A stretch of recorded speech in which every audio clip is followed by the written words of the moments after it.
আজকে 30 মিনিটের restaurant style একটা ফাটাফাটি উইংস তৈরি করে দেখাবো। চলুন রেসিপি শুরু করা যাক। প্রথমে আমি উইংস নিয়ে নিয়েছি প্রায় 1.5 পাউন্ডের মতো। পর্যাপ্ত পরিমাণ ব্ল্যাক পেপার দিয়ে দিচ্ছি, আর খুব তাড়াতাড়ি আমি জাস্ট সিজন করে এটাকে এয়ার ফ্রায়ার কুক করতে দিয়ে দিব। আর হচ্ছে পর্যাপ্ত পরিমাণ সল্ট, আর একটা উমামি ফ্লেভারের জন্য আমি যেটা করব, সামান্য পরিমাণ সয়া সস। লাইট সয়া সসটা ইউজ করতেছি জাস্ট ফ্লেভারটার জন্য, একটা উমামি ফ্লেভার আসে। ভালোভাবে আপনারা মিক্স করে হয়তো 10-15 মিনিট রাখতে পারেন। যেহেতু আমি বলছি খুব তাড়াতাড়ি দেখাবো, আমি এটা এখনই এয়ার ফ্রায়ারে দিয়ে দিব। এইবার এয়ার ফ্রায়ার বাস্কেটটা হালকা অয়েল স্প্রে করে নিচ্ছি যেন লেগে না যায়। তারপর আমি আমার উইংস গুলো দিয়ে দিব, নাড়ান চাড়ান দিয়ে দিব, উপরে হালকা একটু অয়েল স্প্রে। এরপর 180 ডিগ্রি সেলসিয়াসে আমি 10 মিনিটের মতো এয়ার ফ্রায়ার রাখবো।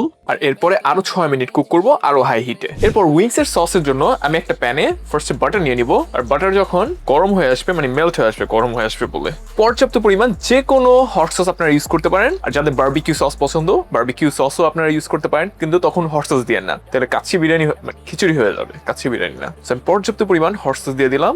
আর এইসব হট সস একটু ট্যাঙ্গি টাইপের, স্পাইসের জন্য হালকা চিলি ফ্লেক্স। আমরা বাঙালি মানুষ, আমাদের ঝাল ছাড়া চলবে বলেন, কালো গোলমরিচটা দিতে চাই না, বুঝছেন, সামনে ছিল দিয়ে দিলাম। কুরচুন বলে না এটাকে। সো এবার চুলাটা আমি অফ করে দিছি। পোড়ানো যাবে না, বাটার পোড়ানো যাবে না। চুলা অফ করে যেটা করবেন, সামান্য পরিমাণ ড্রাই পার্সলে আমি দিয়ে দিচ্ছি। আপনাদের কাছে ফ্রেশ থাকলে ডেফিনেটলি ফ্রেশটা ইউজ করবেন, ফ্রেশ আনলে ভাই নষ্ট হয়ে যায় 2-1 দিনে। আর এইবার চুলা কিন্তু বন্ধ, মাথায় রেখেন। এবার সামান্য পরিমাণ আমি লাইম জেস দিয়ে দিলাম, একদম সামান্য। লেমন থাকে লেমনটা ইউজ করবেন, বাংলাদেশে লেমন খুব কম পাওয়া যায়, তাই আমি লাইমটা দিলাম। আমার সসটা রেডি হয়ে গেছে।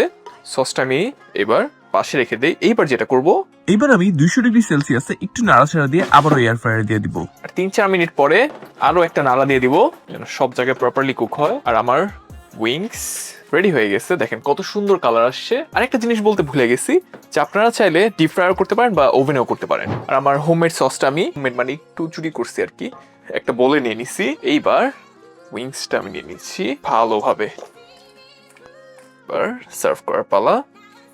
আর সামান্য পরিমাণ সিসামি সিড দিয়ে দিচ্ছি সুন্দর একটু প্লেটিং এর জন্য। সবাই বলে আমি নাকি প্লেটিং করি না। আর এই তৈরি হয়ে গেল আমার উইংস। যাক, এইবার টেস্ট করার পালা। ভিডিওতে আপনাদের দেখানোর জন্য মাত্র 2 পিস নিব। আর আমাকে আপনারা বলবেন যে এটা হচ্ছে ড্রামস্টিক, এটা হচ্ছে ফ্ল্যাট, কোনটা আপনাদের বেশি পছন্দ। বাসায় মাস্ট ট্রাই করবেন।